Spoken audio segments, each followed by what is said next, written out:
Everyone, welcome to commerce tutorial. मैं हूं आपकी अपनी होस्ट ज्योति। आज हम स्टार्ट करने जा रहे हैं +1 स्टैटिस्टिक का chapter, concept of economics and significance of statistic in economics. सबसे पहले हम ये देखेंगे कि इकोनॉमिक्स होता क्या है। जैसे कि हम माइक्रो इकोनॉमिक्स में पढ़ चुके हैं कि इकोनॉमिक्स होता क्या है। It is related with human behaviour. इसमें हम किसके बारे में स्टडी करते हैं? ह्यूमन बिहेवियर के बारे में स्टडी करते हैं, which are related to economic problem, क्योंकि उसमें क्या है अराइज होते हैं, इकोनॉमिक प्रॉब्लम अराइज होती है। क्योंकि रीजन क्या है इकोनॉमिक प्रॉब्लम अराइज होने का? क्योंकि ह्यूमन बींग्स की जो वांट है वो क्या होती है? अनलिमिटेड, बहुत ज्यादा वांट होती है। एक मंथ में हमारे पहले ही मंथ कंप्लीट नहीं होता, एक पूरी की पूरी लिस्ट हमारे पास पहले तैयार होती है। जैसे हमें सैलरी मिलेगी, घर का काम भी करना है, हमने गर्मियों के कपड़े भी लेने हैं, बच्चों का भी सामान लेना है, बच्चों की स्टेशनरी भी लेनी है, स्कूल खुल रहे हैं, बच्चों की यूनिफॉर्म भी चाहिए, बहुत कुछ।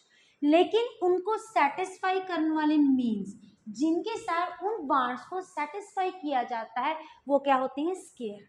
स्केयर का मतलब क्या होता है? लिमिटेड। एक तो वो लिमिटेड होते हैं और उनके कौन से यूज होते हैं? Alternative uses. Alternative uses mean different uses होते हैं। जैसे कि हमने इन विशेष को, इन वांट्स को फुलफिल करने के लिए हमें रिसोर्सेज क्या चाहिए होते हैं? मनी। लेकिन मनी हमारे पास क्या होती है? लिमिटेड होती है। एक पर्सन की जो सैलरी होती है मंथली वो क्या होती है? लिमिटेड होती है। और यही रीजन है कि जो हमारी इकोनॉमिक्स में हम स्टडी करते हैं वो किसकी स्टडी करते हैं? इकोनॉमिक प्रॉब्लम के साथ, जो कि हमारे रिलेटेड किसके साथ होती है? ह्यूमन वांट्स के साथ रिलेटेड होती है। और इसी को हम क्या बोलते हैं? Problem of choice.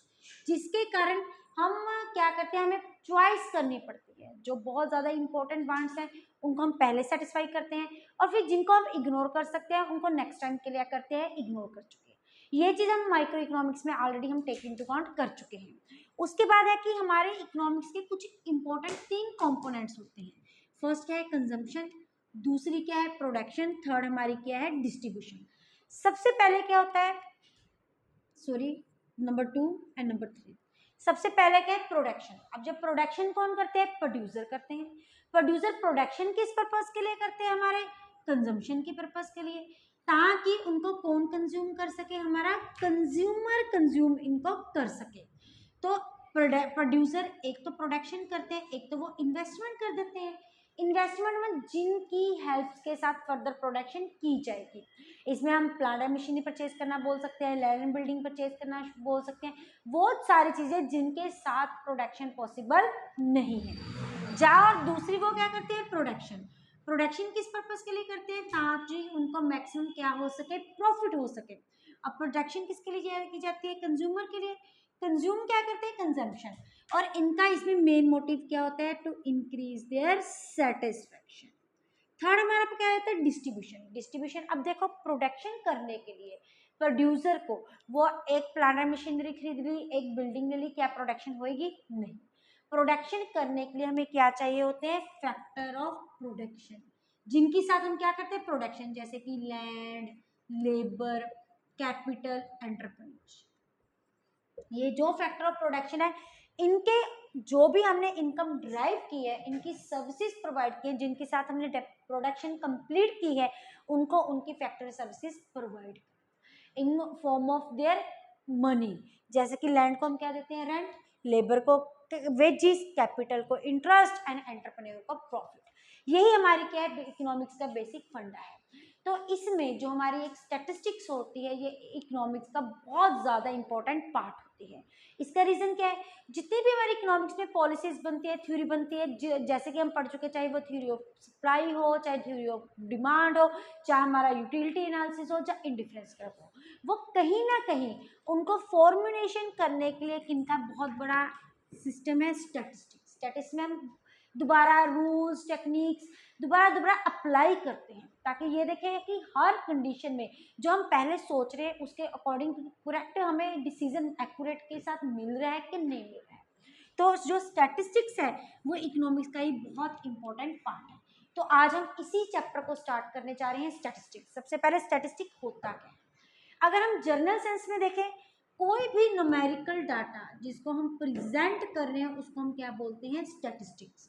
लेकिन वो जो न्यूमेरिकल डाटा है वो एक हमें क्या प्रोवाइड करना चाहिए, यूजफुल इंफॉर्मेशन प्रोवाइड करना चाहिए। एक देखो डाटा तो एक सिंपल रॉ डाटा भी होता है, वो जो एक पेज में लिखा होता है, लेकिन उसको यूजफुल इंफॉर्मेशन में कन्वर्ट करना, जैसे कि statistics means the quantitative information.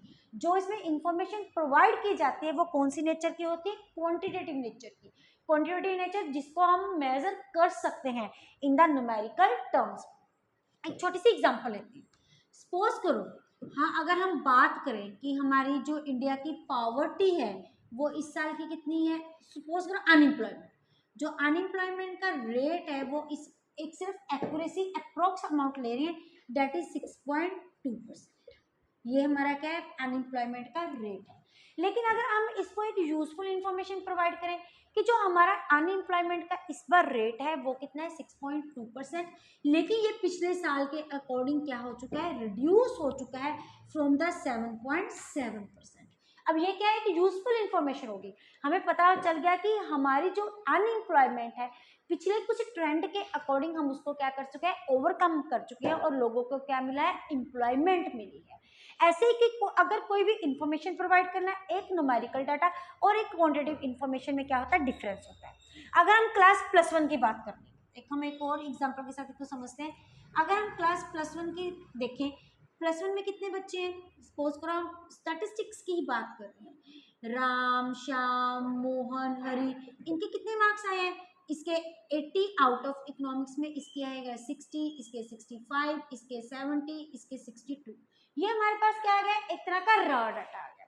अगर इसकी बजाय हम ये लिखे कि क्लास +1 के जो एवरेज मार्क्स है हर स्टूडेंट के कितने नियर अबाउट है, 65% मार्क्स, मगर हर एक स्टूडेंट के स्कोर इतने हैं, इट मीन्स बहुत कम स्टूडेंट्स हैं जो कि सब्जेक्ट में क्या है, फेल हुए हैं, वो अच्छा स्कोर कर सकते हैं।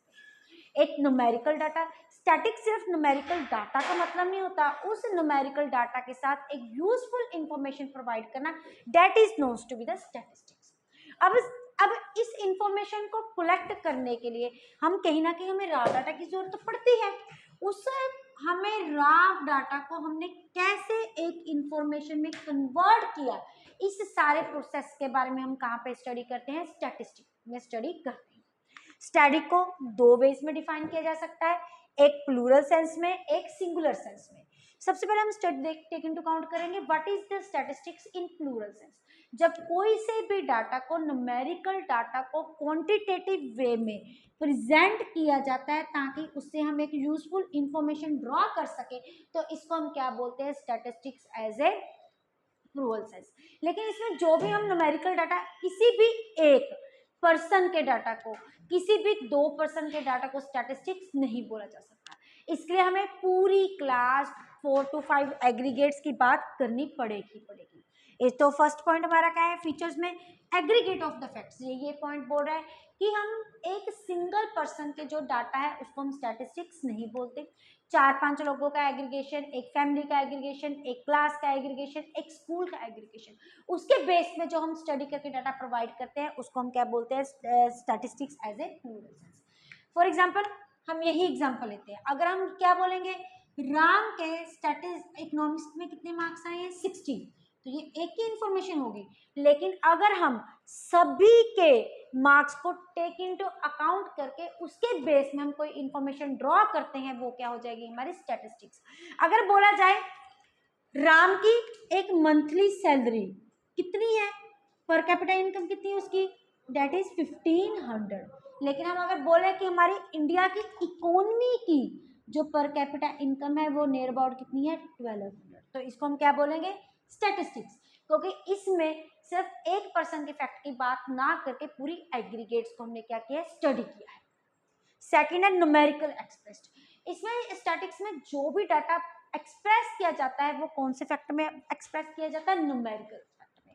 जैसे कि क्वालिटेटिव एस्पेक्ट हो गए, जैसे कि ऑनेस्टी हो गया, डिसिप्लिन हो गया, जहाँ हम बोल सकते हैं करप्शन हो गया, ब्लैक मार्केटिंग होगी, जो हमारे क्वालिटेटिव एस्पेक्ट है इसको स्टैटिस्टिक में प्रेजेंट नहीं किया जा सकता।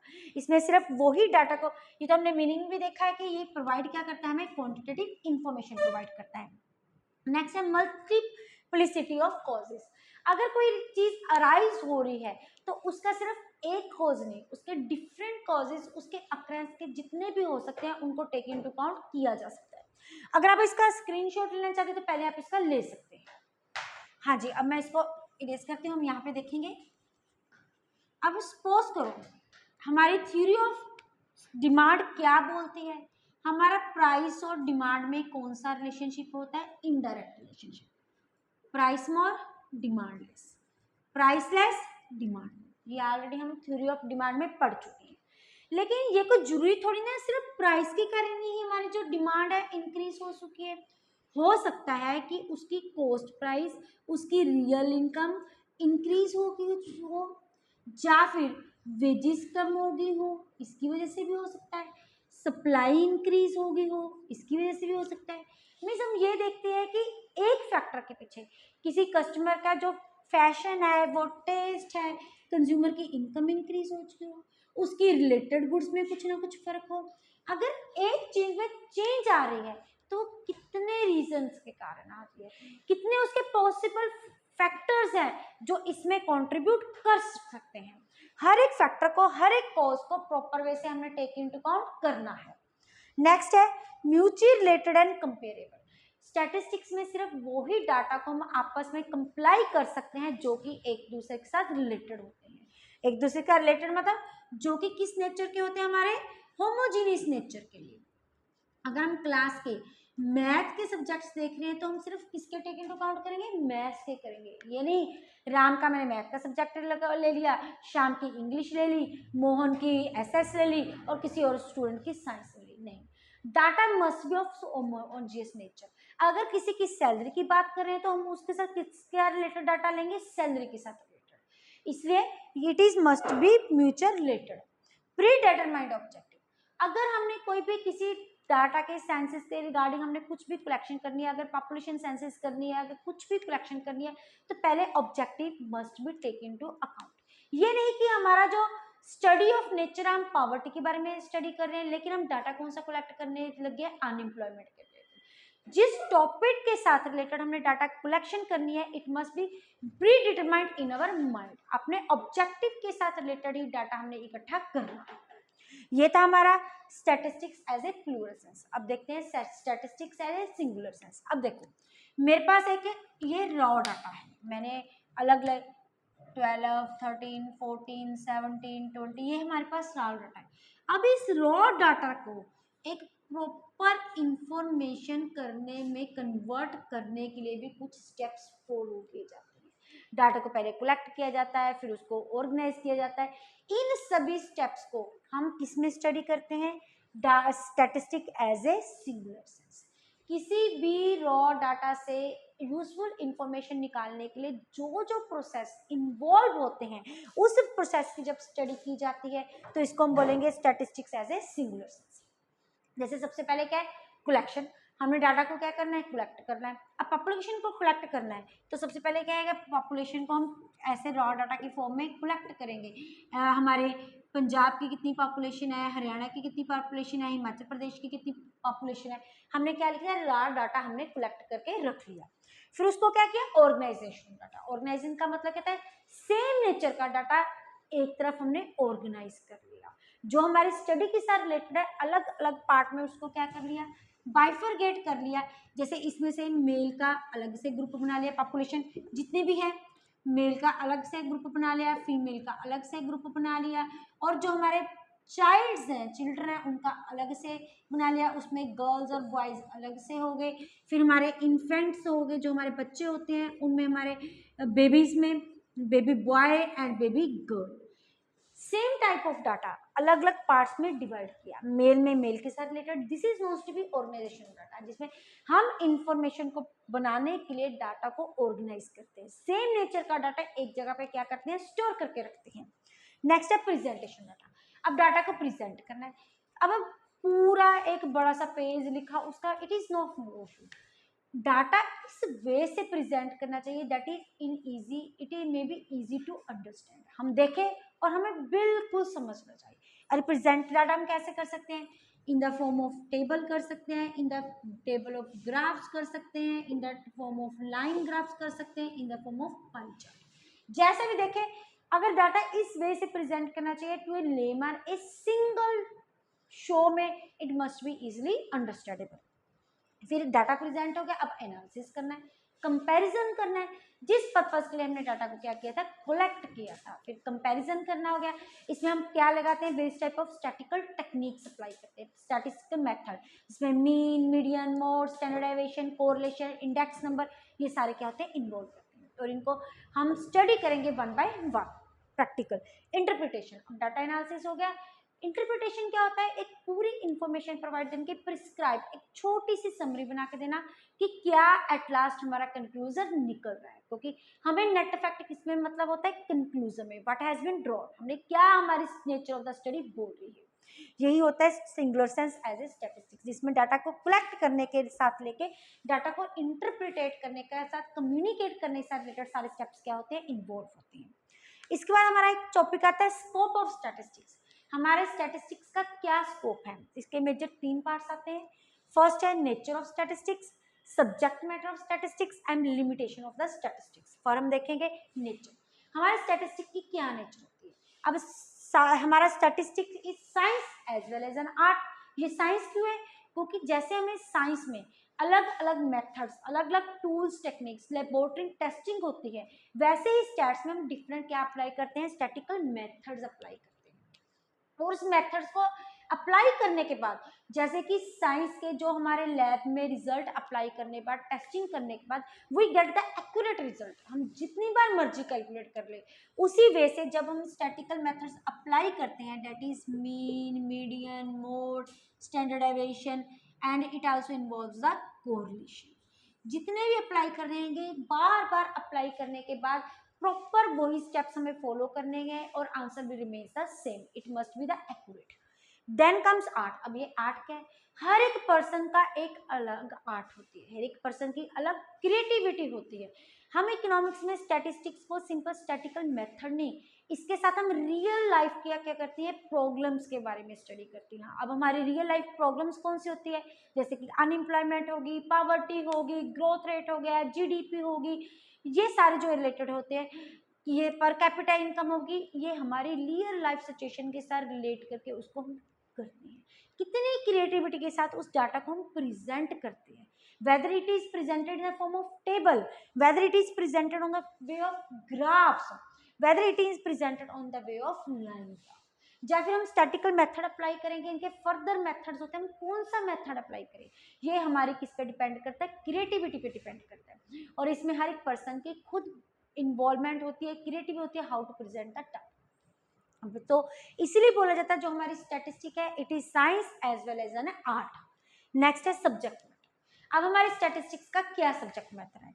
अब स्टैटिस्टिक डिस्क्रिप्टिव भी हो सकती है और इन्फॉर्मेशनल भी हो सकती है।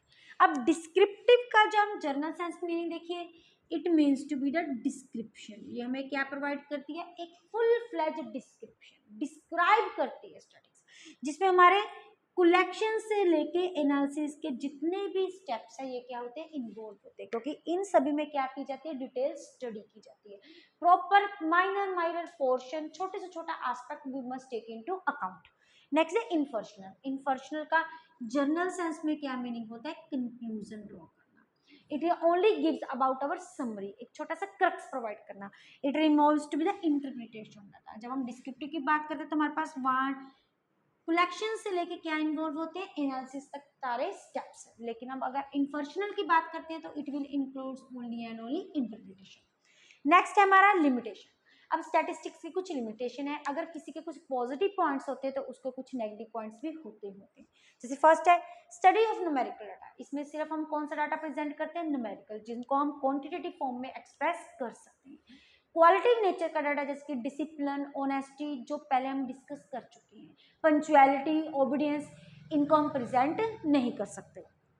होमोजेनिटी ऑफ डाटा, अगर हमने स्टैटिस्टिक्स में डाटा को प्रेजेंट करना है, अगर उसके बारे में स्टडी करनी है, तो उसको होमोजीनियस नेचर का होना बहुत ज़्यादा जरूरी है। अगर कोई हेट्रोजीनियस का डाटा है, हेट्रोजीनियस में different types of data different characteristics of data उसको प्रेजेंट कंपेयर नहीं कर सकते, उनकी कलेक्शन, उनका एनालिसिस प्रॉपर वे से पॉसिबल नहीं है।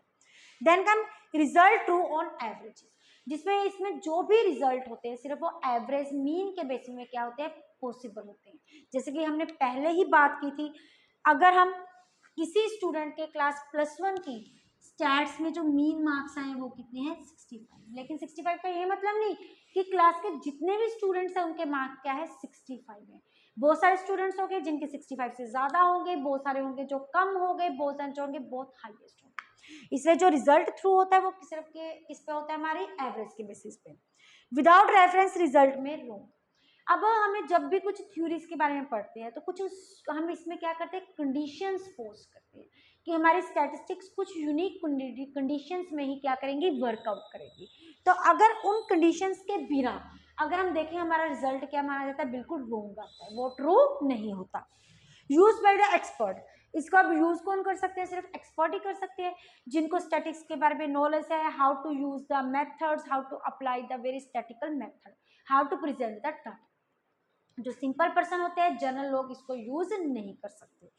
इसके बाद हमारी क्या जाती है, इंपॉर्टेंस स्टैटिक्स की हमारी इकोनॉमिक्स में क्या इंपॉर्टेंस होती है। फर्स्ट है quantitative expression of economic problem.